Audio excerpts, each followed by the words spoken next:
Good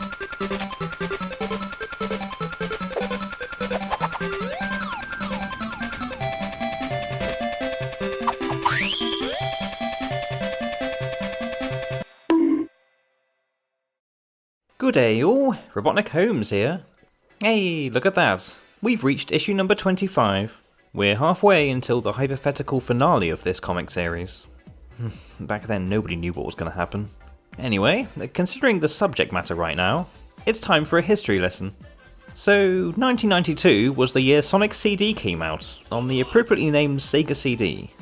It's a great game all in all, at least I thought so, for 2D platformers that allow you to warp between different time periods. It was neat even back then, I can tell you. It was also this game in particular that introduced two of Sonic the Hedgehog's most popular characters, namely Amy Rose, Sonic's most devoted fangirl that gets more development later on, and Metal Sonic, the Hedgehog's robotic doppelganger, built to finally one-up the main hero. This guy in particular is super popular, and for good reason.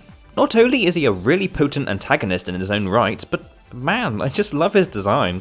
Look at how serious and spiky he is. Anyway, I'm getting off topic. Since the Sonic the Hedgehog comics were reaching number 25, the first milestone issue, I'm guessing they were told to adapt one of the stories from Sega's actual games that they made. I don't see why they decided to adapt a 3-year-old game at the time, but hey, whatever gives me an excuse to talk about this Sonic series classic. Anyhow, I shall dawdle no longer, so buckle up ladies and gentlemen and everyone in between. It's time we looked at the first milestone issue, and the one after it while we're at it.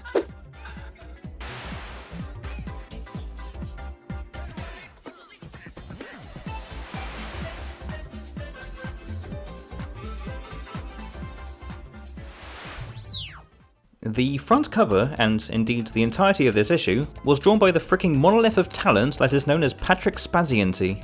It's got Sonic and Metal Sonic participating in a fight, while the big bad laughs in the background, among a bustling Robotnik-themed city.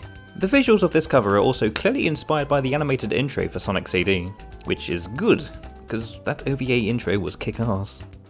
In the story proper, Go Ahead Mecha My Day, Sonic's getting a touch-up from Rota for his shoes. What? Are they going to allow our hero to run even faster than usual? I mean, the dude's already got enough speed that he can fan tails with the speed of his foot, so... Oh, okay, they're putting a camera in the Hedgehog's foot, one which can stick to him even when he's running fast and doing his dumb speedy things. Makes sense, that's one way for the Freedom Fighters to get in on the action. It's a good thing Rota invented that foot camera, it seems, as Sally goes on to explain that a new zone portal has appeared in space-time, just like they are in the games. Hang on, editor's note, do you even play the games? They're called zones not because they're different realities or whatever, they're just different areas. Look at me, yelling at people for getting their Sonic lore wrong. I understand that might be getting old, so I'll try and toe that down for the rest of the issue. Meanwhile, in what appears to be Dr. Robotnik's Cave of Doom, the villain himself has hatched a plot of his own. And while the comic makes some dumb parallels to The Wizard of Oz, with Robotnik being caught behind curtains, he reveals that this new zone is exactly where he wants Sonic to be at. Because, get this, he stole Archie Comics fan letters. Golly, fourth wall breaking and extremely puntastic. Yep, this is a Mike Gallagher story alright. So this fan letter he finds is from Amy Rose, Sonic's biggest fan. And while talking with his pet fish Badnik, Dr. Robotnik plots to have Sonic meet her in person. Well, except that it's a mechanical version of the Hedgehog, and that he's gonna go and kidnap her and make Amy the damsel in distress. Yep, that's pretty much how it played out in the game. Because he's such a hammy supervillain type when written by Gallagher, Dr. Robotnik decides to broadcast himself to the Freedom Fighters and taunt them about it. Yeah, Sonic's pretty easily tricked into going to the mysterious new zone, with Robotnik doing the whole, hey, you must be too chicken to go out on your own thing. Jeez, Sonic's such a doofus in these early comics. Amy Rose is shown to be kidnapped by the big bad, just so he can sneer at the Freedom Fighters some more. And Sonic gets so mad, he spins on the spot in anger. Whoa, I'm angry. Thankfully, Amy's not much of a helpless character, as she's able to prick Robotnik enough to distract him from broadcasting himself further. The other part of Dr. Robotnik's plan is to use someone dressed as him to fight the Hedgehog in his place, which is actually snivelly, but hey, I'll accept that because it's funny, I guess. Back in Knothole, Sonic and Co are holding a proper meeting to discuss if Sonic should even go there or not. Look at them, it's like they're an actual society here. Sonic shoots down any complaints that it's too dangerous to hop to the other zone, and hypes up Tails, saying that he can go in and give an aerial view of the zone, so that he can see if it's really safe. This is Tails' time to shine. Too long has he just been the kid, the lowest member of the Freedom Fighters. Today is his chance to show them what he's really made of, and he gets kidnapped the moment he enters the zone. So, with 2 people he cares about being kidnapped, Sonic runs into Collision Chaos Zone on his own in hopes of rescuing them both. He is chased by the Snively dressed as Robotnik, something which Sally and Rota relay to the Hedgehog, and then he goes into another portal. God damn it, Sonic, you're just going in there like, oh yeah, I'm gonna get myself freaking killed. Oh, hi Metal Sonic. Nice mouth. Looks like we got an adaptation of the Sonic and Metal Sonic race in Stardust Speedway, folks. Here, Sonic finally confronts his metallic doppelganger in the crossroads, and appropriately enough, Metal Sonic wishes to race the blue blur. And also, just like in the games, Amy Rose, and also Tails, are waiting at the finish line. All the while, Sonic will have to outrun a deadly laser that races behind them. We then get an admittedly awesome splash page of Sonic and his metal copy, both of whom race down the narrow roads and prove which of them is the fastest. All the while, both of them make very quippy jabs at each other, which might mean that Metal Sonic was programmed with just as much sass as his Mobian counterpart. Though honestly, I'd fault the writer for these odd exchanges. Meanwhile, at the finish line, Robotnik has plans atop plans, it seems. He sets up this crusher thing. He even tests it out on his loyal crab robot, crushing him with a trap that he intends to use on the Hedgehog.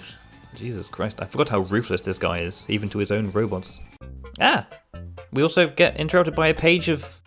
Okay, put a pin in that for later. So, Sonic's still racing Metal Sonic, and on the home stretch, our hero just now figures that it's the perfect time to show off and do a super speedy thing. This time, it's his figure 8 peel-out move. Yeah, just like in the games, and in Super Smash Bros. This proves too much for Metal Sonic to handle, and while he tries to keep up with more rocket power, he ends up melting his own legs off, and I guess that spells the end for him. Meanwhile, Sally and Rota do a daring rescue and make their way into Stardust Speedway on the yellow tornado plane. And they put the drop on Dr. Robotnik before he can crush the hero. Yay, the day is saved. And Sonic's all proud for doing it all by himself. Good for you, dick. Alright, last page. Sonic tricks Robotnik into falling for his own trap, getting what I can only guess is the reader's input for it to happen. And everyone rejoices in a big, self-congratulating manner for reaching 25 issues. I mean, good for them. Shame about Tails being jousted by Amy's spines, and Sally not getting the credit she deserves for saving them in the last second. But hey, I'll give them props for reaching this far. My. I guess it wasn't a complete adaptation of the game. I mean, there was no time travel, or the Little Planet, or any collection of stones. But I don't think that makes this story bad. In fact, I kind of liked it. Gallagher's writing would never not be dumb and silly, but here I didn't mind it as much. Interactions between the Freedom Fighters are still a nice touch, even if they're simple and more of an excuse for there to be silly panels of silliness. Like, there was this whole jig that went on for a little while. I did like that there was a bit more focus on Sally and Rota helping the Hedgehog out on his foolish solo mission. My only issue with the overall story was...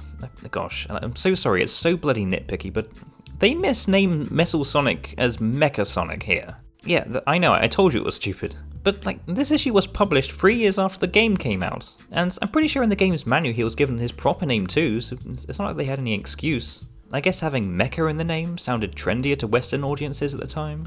Amy and Metal Sonic's first introductions were, well, silly and not quite impactful. The way Metal Sonic acted wasn't really that silent, cold, badass personality like he was in the games. He was mostly just a basic, pun-filled robot that lost a race by observing how fast Sonic went. While it had a lot of potential, it's at least used half of it to make a decent comic book narrative, even if it was a dated, sci-fi inspired one. Story and characters gets a 3. Spaz, my man. You're doing great, my dude. His artwork never disappoints. Dare I say it, but his visuals made me tolerate Mike Gallagher's writing. That hardly ever happens. Usually his stuff is so corny and drab, but when this art style shapes it to be like an actual action-packed comic, it's not half bad. I loved the background funnies in this issue too, even if the panels themselves I felt were a little bit too chaotic. I sort of had to reevaluate every panel, they were so messy. But man, funny shoutouts go to Snively putting his Robotnik mask on the wrong way around, Robotnik reading cue cards as he does his evil ramblings to Sonic, and all those other things that I'm guessing the writers told Spaz to put in.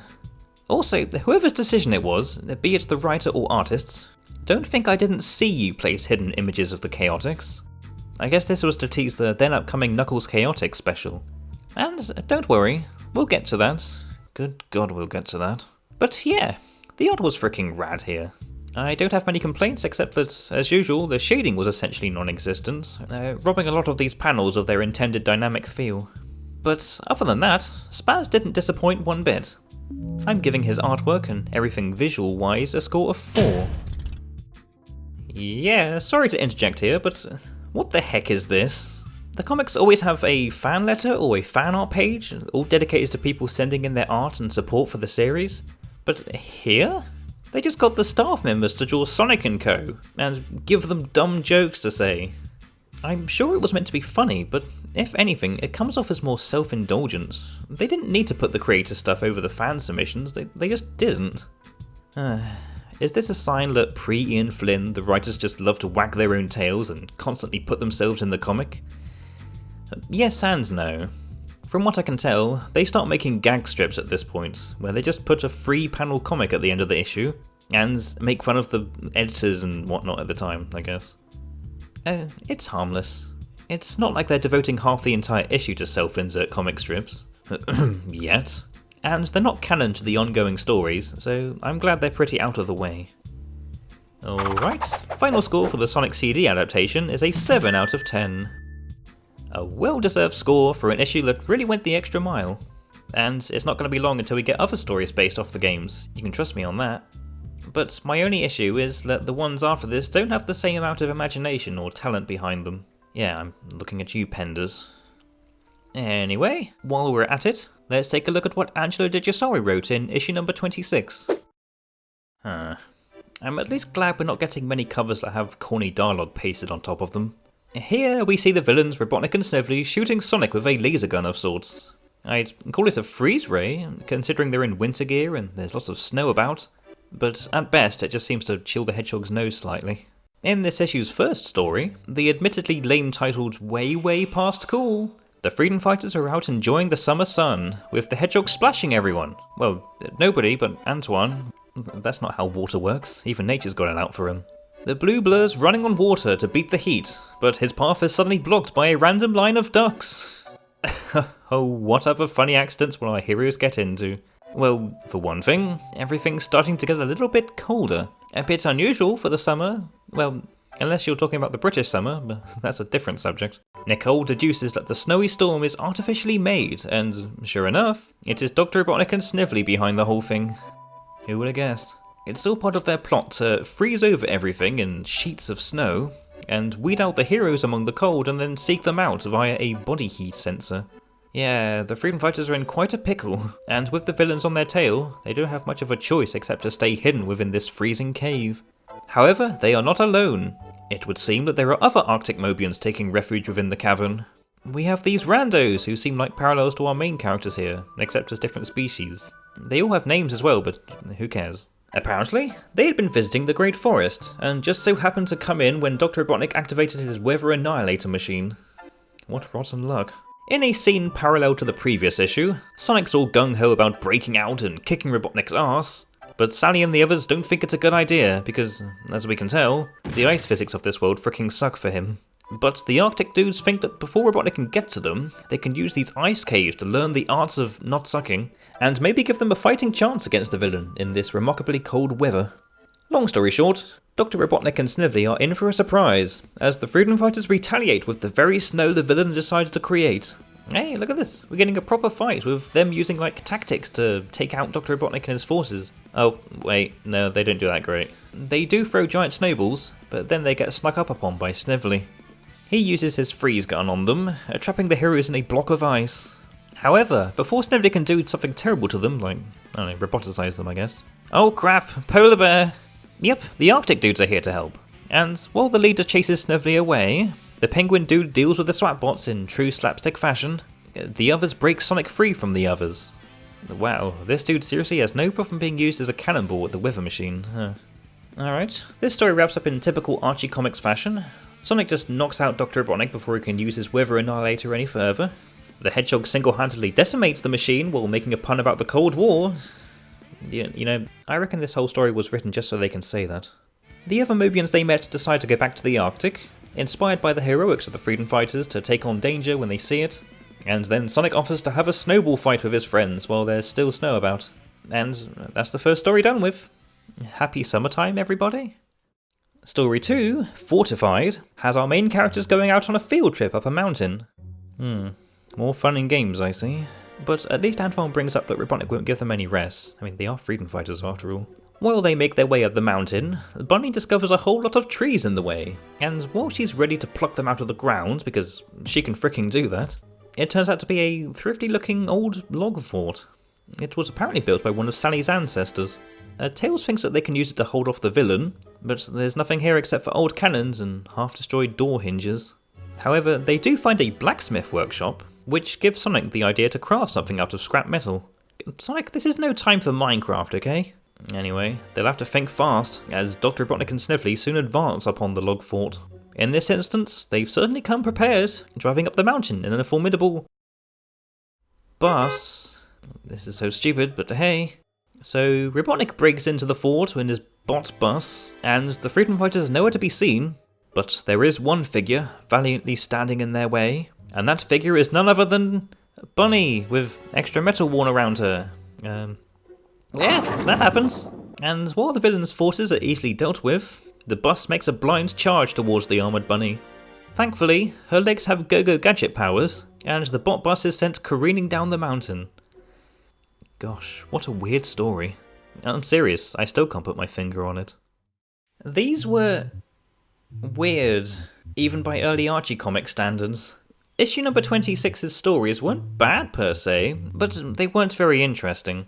In concept, I did kind of like way past cool, with the heroes having to adapt to a new situation and getting help from a different team of anthro critters, all of which were characters as interesting as cardboard. I do wish these guys were more than just background characters that just happen to have names. The freedom fighters' characterization, sadly, was less on how their personalities worked well off each other, and more just small quips and gags. I mean that, there were so many puns in this one. Come on, Digisari, I was rooting for you. You did great in the volunteer. Where did your creative spark go? Man, but not only were these panels mostly bland, but like, the two stories here were just the same basic premise. They both had the freedom fighters enjoying themselves away from all the hero stuff, Dr. Robotnik barging in and ruining their day, Sniffly trying his best to be a good henchman, rinse and repeat until I fall asleep. Not even Dr. Robotnik's awesome evilness was commendable. He was just a loud, doofy bad guy in this issue. Man, why can't the writers make up their mind if he's a credible villain or not? I mean, at least Ken Pender's tried. Either way, these stories didn't even catch my interest, so you can definitely skip this one. Story score gets a 2. I'll give Manic one thing. He must have had fun drawing snow and ice, because that was definitely the best thing that stood out in this comic. Yep, I've reached the point where I think the backgrounds of this issue were basically more appealing than the characters and the plot. I mean, look at this frigging wolf, and tell me he doesn't look like he just got stung by a bee. The second story, this one drawn by Mawini, wasn't that great either. We saw some nice locales, I liked how the log fort looked, and the bot bus, as freaking dumb as it is, had some funny text on the side, yeah, that was fun. Also, the action in this issue was okay? Not too bad, but not too dull either.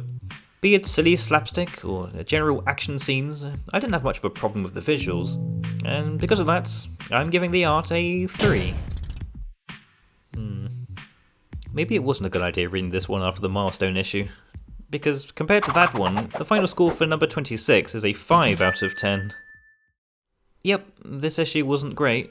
Not bad, but not good. Next time we're looking at the Sonic and Knuckles comic. It had Ken Penders and some of the others on it, so yeah, we're going to be looking at that one in the next video. Or at least the next one I'm looking at in the Sonic series, because I am considering on branching out and looking at other comics, but I'll keep that a secret for now. Thank you very much for watching this video to this point, and I'll see you soon.